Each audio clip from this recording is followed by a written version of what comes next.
Hello friends, welcome to my channel. আমি বিদিশা চলে এসেছি নতুন একটা ভিডিও নিয়ে। আজ বুদ্ধ পূর্ণিমা, সবাইকে জানাই বুদ্ধ পূর্ণিমার অনেক ভালোবাসা এবং শুভেচ্ছা।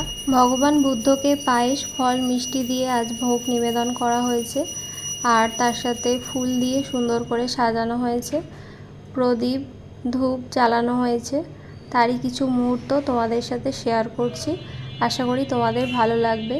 যদি ভালো লাগে তাহলে অবশ্যই লাইক করে দিও, আর যারা আমার চ্যানেলটাকে নতুন দেখছো তারা অবশ্যই সাবস্ক্রাইব করে দিও। বন্ধুরা, সাবস্ক্রাইব করার পর পাশে থাকা বেল আইকনটা ক্লিক করে দিও, তাহলে তোমাদের কাছে সব নোটিফিকেশান চলে যাবে। এদিকে নিত্য পুজো যেমনভাবে হয় সেইভাবেই ঘরের ঠাকুরগুলোকেও সুন্দর করে সাজানো হয়েছে। ঘরের ঠাকুরের কাছেও ফল, মিষ্টি, পায়েস, জল দিয়ে ভোগ নিবেদন করা হয়েছে। তারই মুহূর্তগুলো তোমাদের সাথে শেয়ার করছি। আশা করি তোমাদের ভালো লাগবে।